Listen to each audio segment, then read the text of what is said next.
Laura, que recientemente estuvo capacitando a nuestros bioquímicos acá en Lopeas en su dependencia, así que muchas gracias, Laura.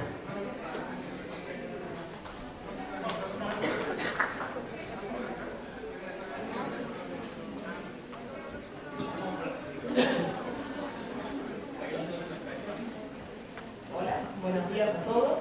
Primero que nada, gracias por la presentación. ¿Así está bien? ¿Sí? ¿Se escucha bien? Sí. Bueno, muchas gracias por la presentación. Y antes de empezar con la charla de hoy, quiero agradecerle a la Sociedad Chilena de Hematología por la invitación, al comité organizador y especialmente a Mauricio, que es un gusto estar aquí, a Carlos y a Cassandra, que estarán por entrar y no los he escuchado, pero bueno, que es un gusto compartir con ellos y haberlos tenido en Salamanca. Entonces, antes de empezar con la charla de hoy, me gustaría dar una parte un poco más teórica de lo que son las técnicas de citogenética molecular y luego vamos a ver su aplicación a lo que teníamos pensado para el día de hoy, que son el diagnóstico de los síndromes proliferativos crónicos.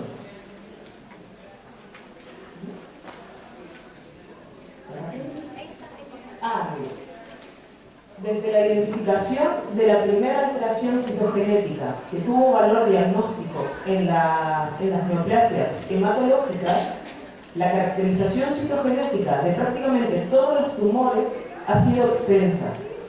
Esto va con un poco de retraso, ¿será?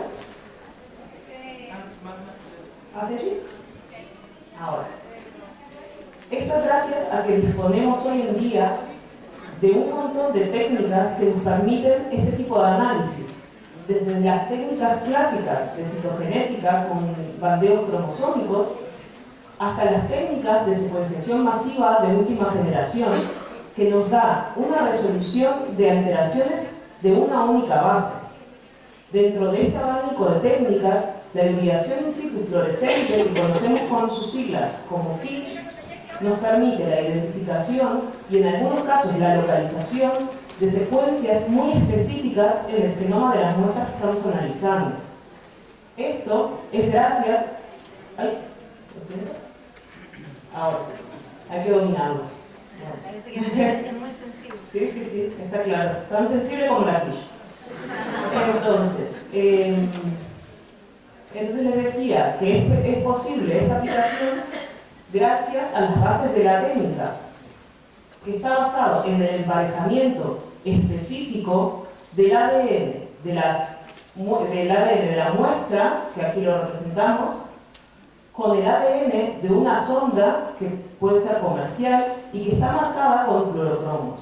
De esta forma vamos a poder evidenciar cualquier alteración que aparezca únicamente en esa región cuando utilizamos microscopía de fluorescencia, si lo analizamos sobre metafases o sobre núcleos en interfase. Debido a esta característica, esta técnica, con respecto a otras técnicas de citogenética más clásicas, nos da una información del tipo parcial. Es decir, no vamos a poder utilizarla como una técnica de screening, porque solamente nos va a responder aquellas preguntas que estemos formulando según la sonda que vamos a utilizar, ¿sí? Solamente vamos a analizar ciertas regiones cromosómicas y no todos los cromosomas. Pero si lo comparamos con las técnicas clásicas, tenemos un amplio rango de ventajas, entre ellas las que están relacionadas a la no necesidad de células en división. ¿Por qué? Porque no necesitamos analizar metafases. Esto a su vez va a traer otras consecuencias, como que vamos a poder analizar todos los clones que están presentes en esa muestra. No solamente aquellos que vayan a crecer debido a que añadimos factores de crecimiento a los cultivos. Entonces, en algunos casos, con las técnicas de citogenética convencional, pueden crecer solamente los clones normales, de células normales, o los clones tumorales, pero de cierto clon y no de todos los que tengamos. Por el contrario, con la FISH, cuando la utilizamos en interfase, vamos a poder analizar cualquier clon que esté presente en la muestra. Pero además, todas las células que tengamos en esa preparación, no solamente aquellas que estén en metafase. Además, la FISH es un poco más objetiva, ya que no depende de la morfología cromosómica ni de cómo nos hayan quedado las bandas en las técnicas de citogenética. Tenemos una mayor resolución y principalmente es una técnica rápida. Ya no es como la citometría, que la tenemos en una hora, pero desde que llega la muestra a nuestro laboratorio, en 24 horas nosotros tenemos un resultado citogenético. Ahora ustedes se van a preguntar, muy bien, esto es genial en otra época, pero ¿qué pasa ahora cuando tenemos a disposición técnicas genómicas de alto rendimiento? En estos casos, lo siento, de verdad que no lo domino, Ahora. Entonces, en estos casos, por ejemplo, pueden ser técnicas que están asociadas a las tecnologías de microarrays, como los de la casa Fimetrix, que nos permite evaluar de forma simultánea alteraciones citogenéticas en todos los cromosomas en un único ensayo, o como las técnicas de secuenciación masiva de última generación, que nos permite una variedad impresionante de aplicaciones, tanto a nivel del ADN como a nivel del ARN. Sin embargo, la FISH sí tiene cosas para decir, incluso teniendo a disposición este tipo de técnicas. Y es que, a pesar de que estas tecnologías de alto rendimiento tienen una resolución impresionante, no son tan buenas en detectar algunos tipos de reordenamientos, especialmente aquellos que involucran translocaciones balanceadas, que es cuando no se pierde ni se gana material genético.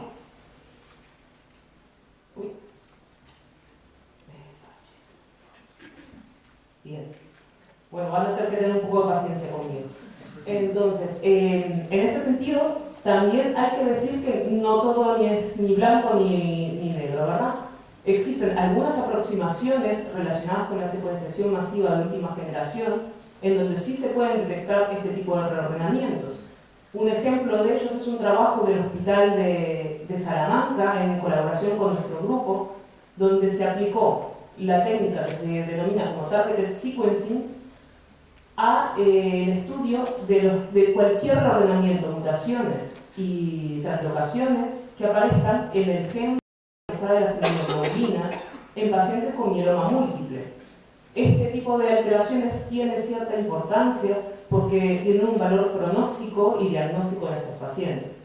Entonces, aplicando este tipo de técnicas en comparación con la hibridación in situ fluorescente, los investigadores lo que encontraron es que sí, evidentemente se encuentran con gran precisión prácticamente todas las alteraciones que se encuentran por FISH.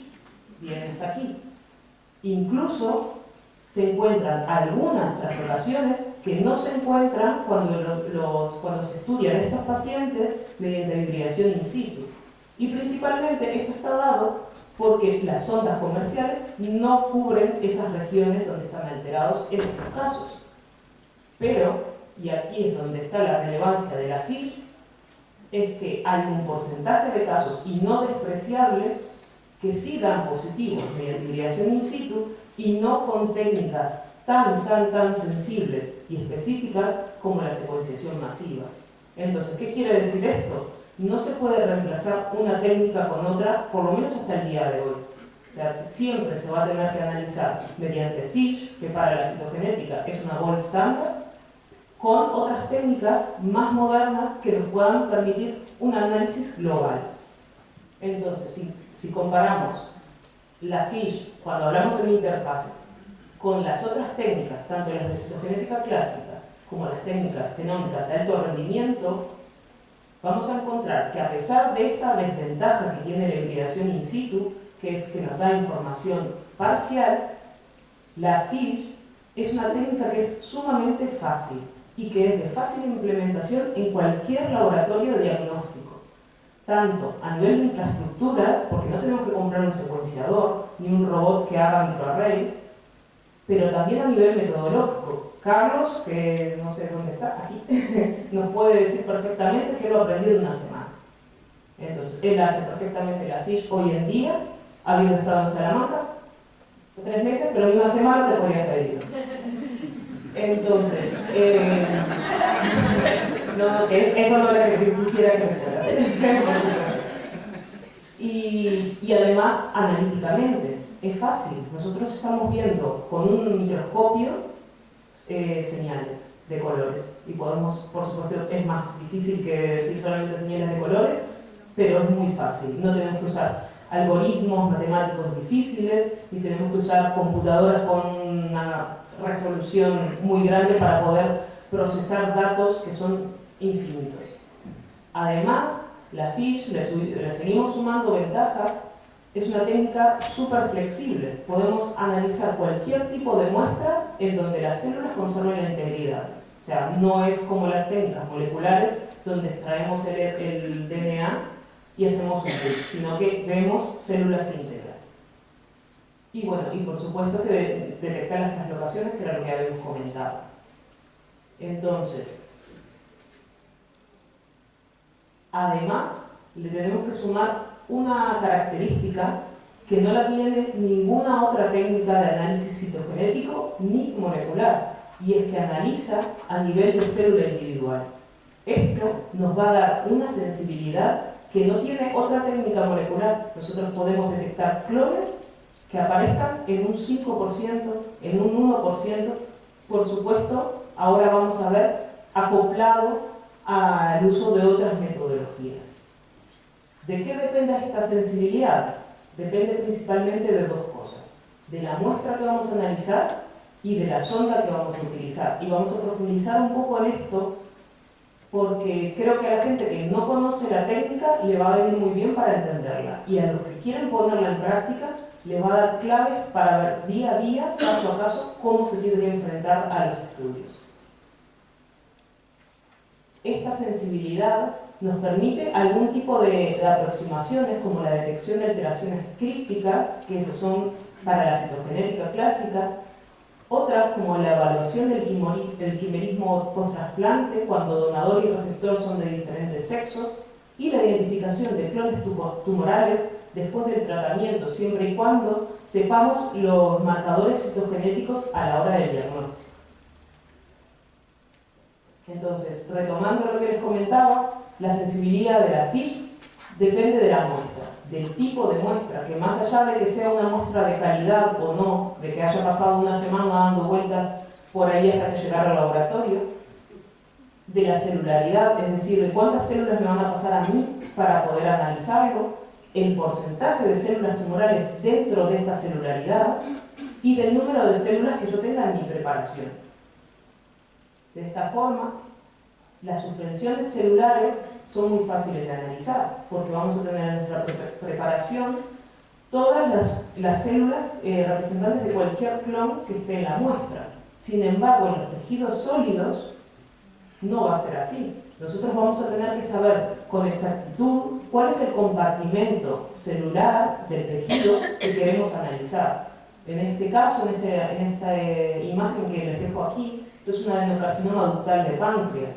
Ya sabemos que la estructura del páncreas ya es compleja per se. Si además lo que nosotros queremos analizar son las células tumorales de los ductos pancreáticos, en nuestro tejido lo vamos a tener que delimitar muy bien, porque no nos va a valer que estemos analizando los islotes. Entonces, no solamente tener en cuenta esto, sino que también tener en cuenta que existen subclones, especialmente en los tejidos sólidos, que seguramente vayan a tener características citogenéticas distintas. Entonces, no solamente analizar estos compartimentos, sino que también analizar diferentes áreas de esos compartimentos. En el mejor de los casos, si tenemos, por ejemplo, una muestra de una suspensión celular, una médula ósea de un proceso agudo, donde tenemos 90% de células tumorales. Esto es fácil de analizar y va a ser mucho más fácil que si tenemos una médula ósea de una manopatía monoclonal de significado incierto, donde solamente tenemos un 10% o menos de células plasmáticas tumorales. Y cualquiera de estas dos situaciones va a ser diferente analizar una muestra con baja celularidad y que además tenga un bajo porcentaje de células tumorales, como puede ser el caso, de verdad, Luego el regalito se los doy a ustedes. Ahora. Entonces, eso es un caso, por ejemplo, de los líquidos cefalorraquídeos. En las muestras de líquidos cefalorraquídeos no solamente tenemos baja celularidad, sino que tenemos una baja concentración de células en el volumen de muestra que nos pasan. Y además, el volumen de muestra que nos pasa es ínfimo. Pero añadido a esto, tenemos que darle otra dificultad al análisis de este tipo de muestras, que está relacionado con que se tienen que estabilizar con un fijador que impermeabiliza las membranas, lo que va a hacer que sea difícil que la sonda entre a las células y podamos tener unas leyes tan preciosas como esta que está aquí. Entonces, en algunos casos, no es el caso de los líquidos cefalorraquídeos, pero en algunos casos en donde tenemos baja porcentaje de células tumorales y o baja celularidad, lo que podemos hacer es acoplar la FISH a otras metodologías previas de enriquecimiento celular, que como bien contaba Esther, nos facilita la vida. Entonces, en detrimento de la celularidad que nosotros tengamos en la muestra, vamos a aumentar el porcentaje de células tumorales que vamos a analizar y vamos a poder jugar entonces con el número de células que analicemos. Por ejemplo, a nosotros nos van a pasar una muestra de un mieloma múltiple donde son solamente células plasmáticas. Genial. Entonces yo voy y estoy segura que tengo el 98% de células plasmáticas patológicas en mi preparación. Voy a dar los resultados con una confianza del 98%. Pero si ahora no es un mieloma múltiple el diagnóstico, sino que es un mieloma múltiple tras tratamiento, y voy a tener solamente un 1% de células plasmáticas patológicas que me las van a separar y van a ser todas células plasmáticas patológicas en mi muestra. Pero yo no sé si ese 1% todas llevan alteración citogenética. Quizás es solamente un 5% de ese 1%. Entonces, yo voy a poder aumentar el número de células que voy a contar para estar seguro que ese 5% del 1% es verdad o no. Esto, además, nos va a permitir caracterizar ciertos clones que se vean por citometría de flujo previamente, o incluso, como les comentaba con el ejemplo anterior, hacer la monitorización tras el tratamiento. En el caso de los tejidos, bueno, da lo mismo, ya lo vi. En el caso de los tejidos sólidos, la optimización y la sensibilidad va a ser más difícil de conseguir porque tenemos que partir desde el principio, desde cómo vamos a hacer los cortes de las parafinas. En estos casos tenemos que conseguir cortes que sean muy homogéneos, que tengan de preferencia solamente una capa de células, de forma tal de que no tengamos solapamiento, pero además no pueden ser tan finos para que no se seccionen los núcleos y nos den falsos positivos.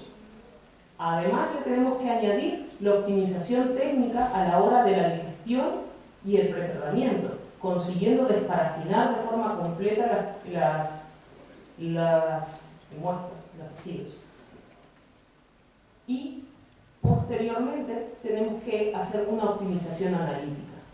En estos casos es básicamente poner el punto de corte de detección de falsos positivos debidos principalmente a la sección de núcleos. En este caso tenemos la representación de un núcleo que tiene trisomía de BCL2, porque es un folicular, y si nosotros en el corte previo diseccionamos el núcleo así, podemos estar leyendo que existe una monosomía o que es un núcleo normal. ¿Sí? Recordamos que somos diploides, entonces siempre que aparezca 2 en FISH es la normalidad. Por otra parte, la sensibilidad de nuestra técnica va a depender de la sonda, específicamente del marcaje de la sonda, y para lo cual vamos a tener que elegir bien los filtros y la combinación de fluorocromos que vamos a utilizar en cada ensayo. Las casas comerciales suelen utilizar estos fluorocromos que están marcados aquí para conjugar las sondas que hacen. Entonces, un ejemplo de cómo tenemos que aumentar la sensibilidad de nuestra técnica es conociendo cómo se van a ver las sondas con los filtros que nosotros tenemos. Por ejemplo, Orange y Red tienen un espectro de emisión que es relativamente parecido. Y según el filtro que usemos, sí vamos a ver las ondas en ambos colores con el mismo filtro. Ejemplo específico. Con el filtro se ven Orange y Red, pero con el filtro Orange solamente se ve Orange. Entonces, si yo aquí quiero ponerme a hacer la ficha en Chile y solamente consigo sondas marcadas en Red, no me voy a comprar un filtro Orange, no voy a ver nada. Y si por el contrario tengo el filtro Red y tengo cualquiera de estas dos sondas, no voy a combinar en un único ensayo sondas que estén en Orange y en Red, porque las voy a ver las dos. Entonces no voy a saber cuál viene de la sonda que está marcada en Orange y cuál viene en Red, ¿sí? Por otra parte, creo que no voy a pasar una sola. Entonces, por otra parte, la sensibilidad de las ondas, de la fiche, depende del diseño de las ondas. Las ondas están diseñadas según el tamaño y la localización de las secuencias que identifican. Así encontramos sondas centroméricas que están hechas con ADNs que van a pegar en el ADN alfa satélite de los centrómeros. Como el ADN alfa satélite está repetido muchas veces en esta región, vamos a tener señales que son grandes y muy brillantes, muy fáciles de leer. Entonces la sensibilidad de mi detección con estas ondas va a ser alta. Por lo contrario, las ondas teloméricas y las locus específicas son más pequeñas y solamente van a hibridar en un único lugar en el genoma. Entonces voy a tener señales pequeñitas, brillantes, pero más difíciles de leer. Con estas ondas vamos a detectar alteraciones de tipo numérico o estructural. Las de tipo numérico son las ganancias y las pérdidas de cromosomas enteros, mientras que las estructurales son pérdidas y ganancias de regiones muy concretas, inversiones y translocaciones. En el caso de las alteraciones numéricas, vamos a utilizar sondas de tipo centroméricas. Entonces, vamos a poder detectar trisomías y monosomías muy fácilmente porque, como les comentaba, las señales son grandes y bien brillantes. Sin embargo, sí tenemos aparición de falsos positivos. Para el caso de las trisomías, los falsos positivos que dependen del centrómero que vayamos a detectar van a estar dados básicamente, por ejemplo, porque una célula esté un poco más muerta que otra. Entonces, ¿qué pasa cuando las células mueren? La cromatina se empieza a desconectar, gracias. Y entonces vamos a poder ver dos señales como si fuera en vez de una. En el caso de las monosomías, los falsos positivos aparecen frecuentemente porque la señal ocupa un tamaño bastante grande dentro del núcleo y se pueden solapar en el plano que yo las estoy mirando en el microscopio, creyendo que aparece una señal cuando en realidad es una abajo de la otra. Para el caso de las alteraciones estructurales, vamos a utilizar sondas locus específicas para ver las deleciones y ganancias o amplificaciones específicas, y las podemos combinar con sondas centroméricas de forma tal de poder descartar aquellos casos que son de lesiones de los casos que serían una monosomía, o los casos que sean ganancias de que sean trisomías, tetrasomías, etc. En el caso de las deleciones, suelen ser las alteraciones que aparecen de forma más frecuente como un falso positivo. Y esto viene dado básicamente porque la señal es difícil de ver. Entonces, hay un porcentaje de núcleos en donde si la sonda que usamos además es pequeña, nos va a poder parecer, si nuestra técnica no está muy bien optimizada, que hay una sola señal cuando pueden haber dos. Para el caso de las alteraciones estructurales de tipo de inversión o de translocación, la sensibilidad de la FISH va a depender del diseño de sonda que utilicemos en cada caso. Este tipo de alteraciones las podemos evaluar utilizando diferentes tipos de sondas y van a depender de si evaluamos la inversión o la translocación solamente en una de las regiones cromosómicas que ocurre o en dos.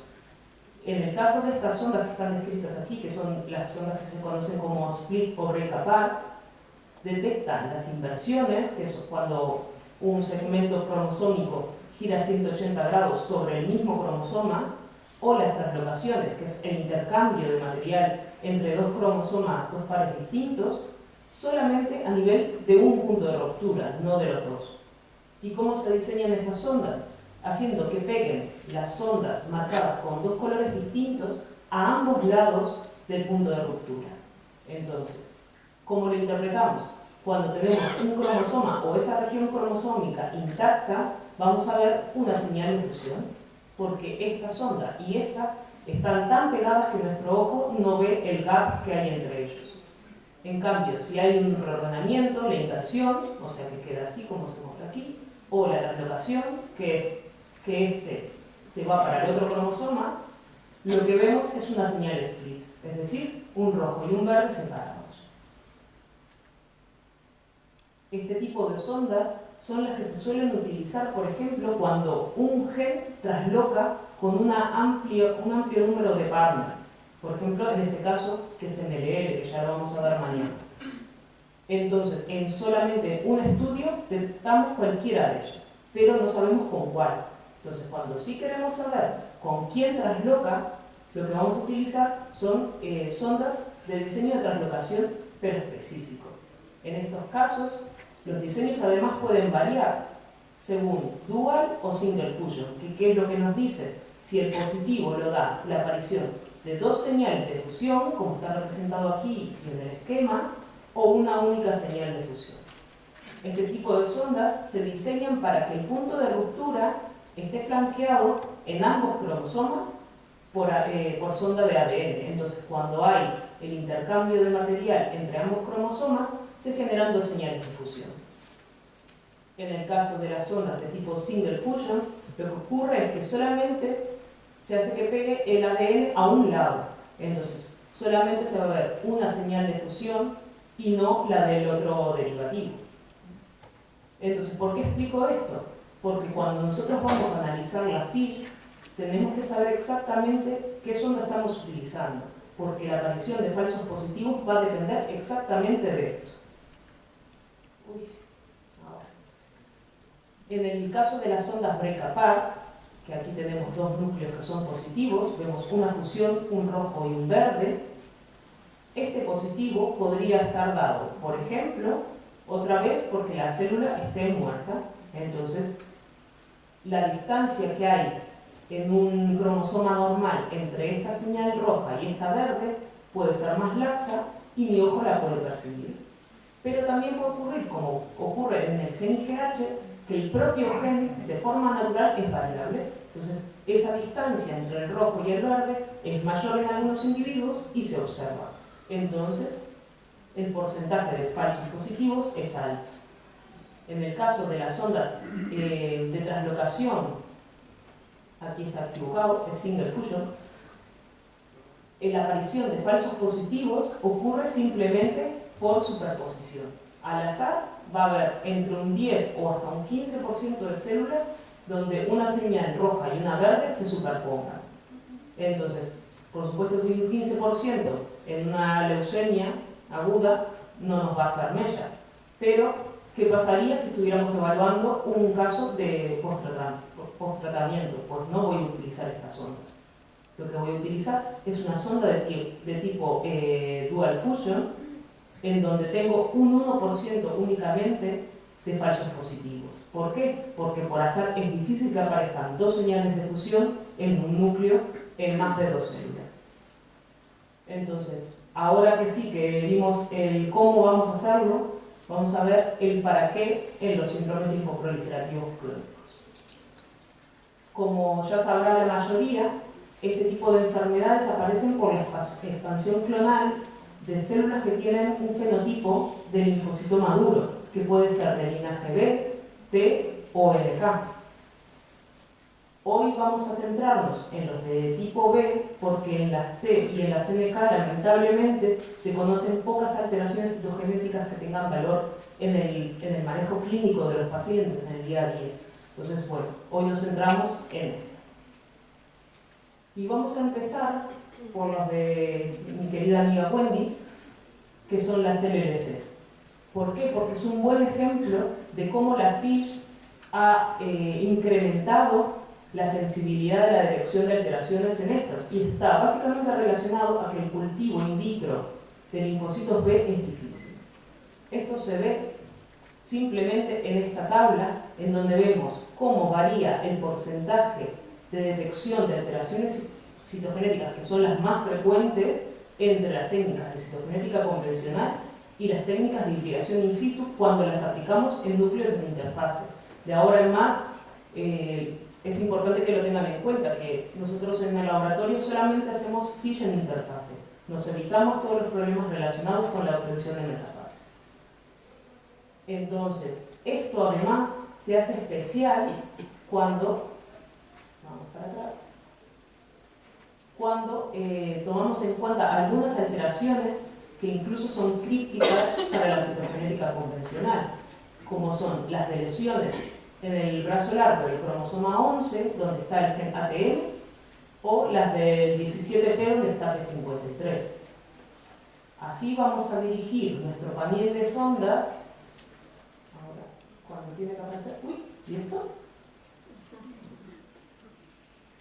Ahora, vamos a dirigir nuestro panel de sondas a las alteraciones citogenéticas más frecuentes, detectando así las deleciones bi y monoalélicas a nivel del cromosoma 13Q, principalmente en el marcador B13S25, que es el que se suele perder, pero también en RB, que está muy cercano, en la detección de las trisomías del cromosoma 12 utilizando sondas centroméricas, y las alteraciones en 11Q y en 17P en los genes ATM y P53. Y también vamos a analizar los reordenamientos en IGH, pero que lo veremos un poco más adelante. A pesar de que estemos analizando las alteraciones citogenéticas más frecuentes,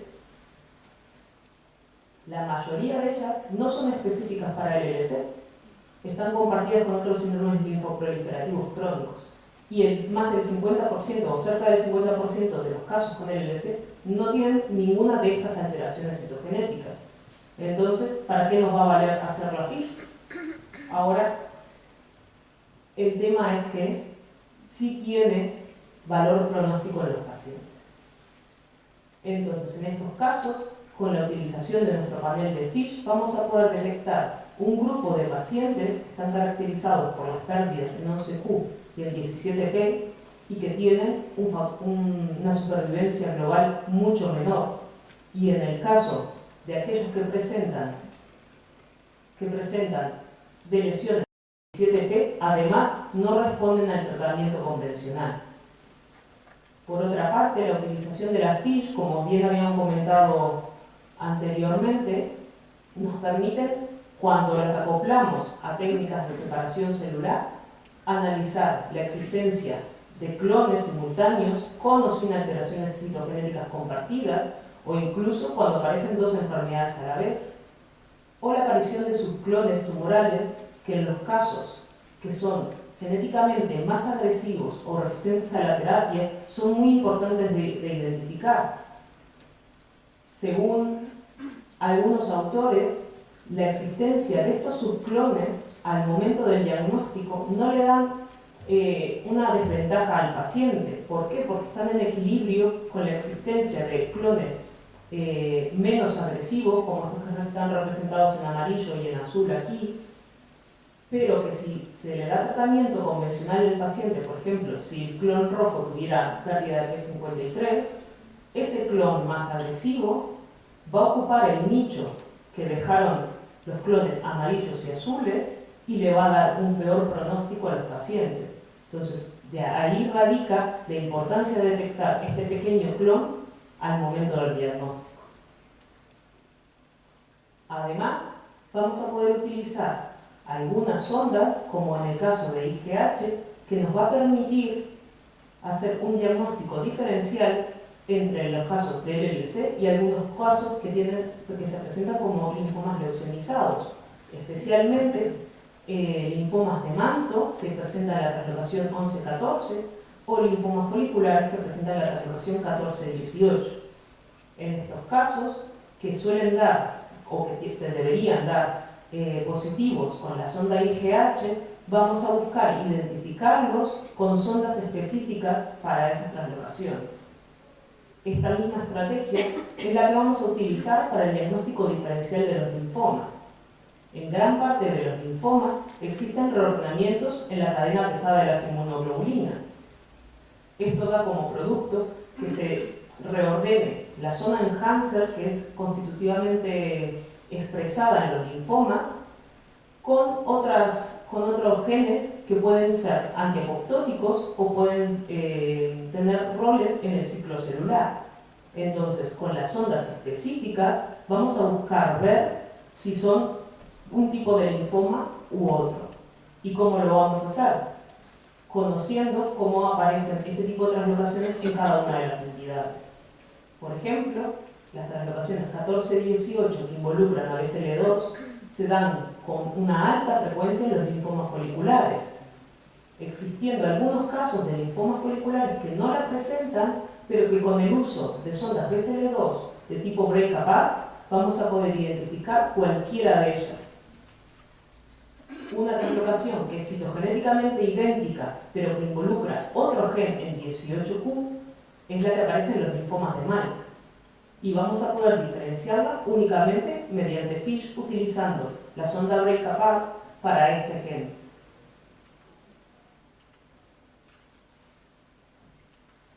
En el caso de los linfomas de manto, la translocación que aparece, que es específica del linfoma de manto, es la translocación 11-14 y cuya detección se debería hacer por FISH. ¿Por qué? Porque la zona de ruptura para esta translocación es variable y no siempre es detectada mediante citogenética clásica o mediante PCR. Y lo mismo ocurre para los linfomas de Burkitt, que suelen presentar translocación 8-14, pero también otros reordenamientos en CEMIC, por lo cual tanto la sonda destinada a la detección de esta translocación en particular como la sonda que está dedicada para la detección de reordenamientos en CEMIC nos va a cubrir todos los casos.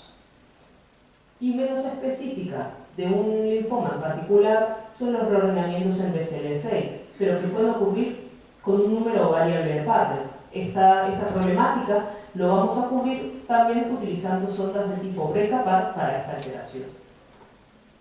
A diferencia de lo que ocurre en este tipo de enfermedades, en donde se conocen cuál es exactamente la alteración genética que va a dar lugar a la enfermedad, en otro tipo de enfermedades de síndromes linfoproliferativos como las ampatías monoclonales, no se conoce exactamente cuál es la alteración citogenética que da lugar a la enfermedad. Sin embargo, lo que sí se sabe es que aparece un acúmulo de alteraciones citogenéticas desde las formas más asintomáticas hasta las formas más agresivas, como mieloma o las leucemias de células plasmáticas, encontrándose en los casos de mieloma múltiple un número muy grande de alteraciones citogenéticas. La mitad de los casos va a presentar cariotipos de tipo hiperdiploides, que están constituidos principalmente por trisomía de los cromosomas impares, dato curioso. Y el otro 50% translocaciones que involucran el gen IGH, principalmente las translocaciones 11-14, 4-14 y la translocación 14-16. Pero apareciendo otras alteraciones secundarias como la pérdida en el gen RB o las ganancias en el 1Q.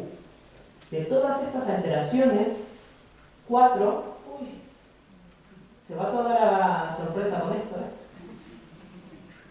Entonces, de todas estas alteraciones, 4 son esenciales en su determinación porque le dan un pronóstico a los pacientes y en donde la FISH es esencial para su determinación.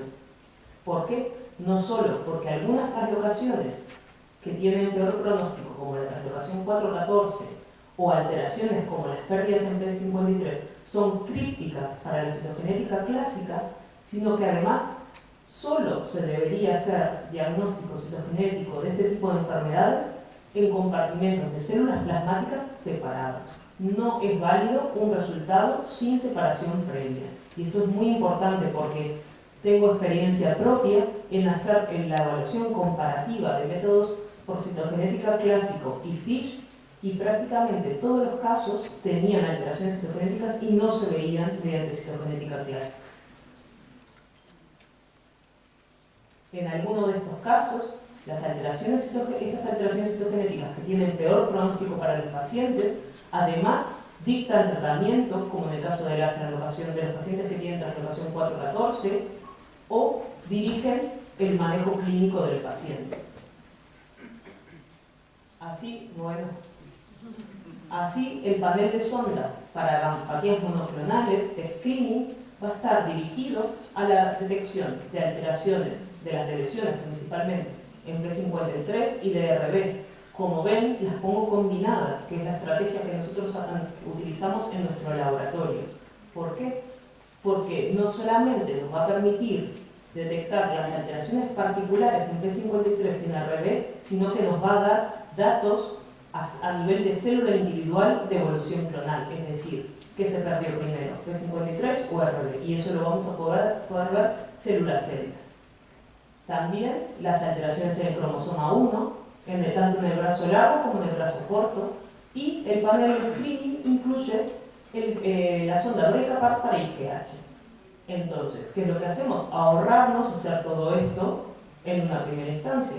Nosotros lo que hacemos es primero ver si IGH es positivo, entonces ampliamos las translocaciones con valor pronóstico y la más frecuente.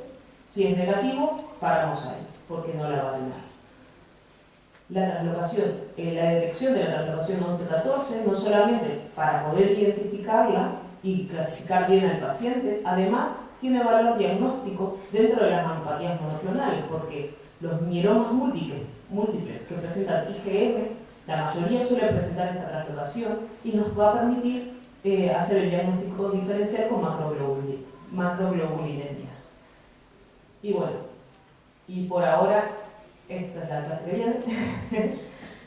Y les dejo aquí una foto preciosa de Salamanca. Los que hayan estado ya saben lo bonita que es. Y mi mail por cualquier cosa.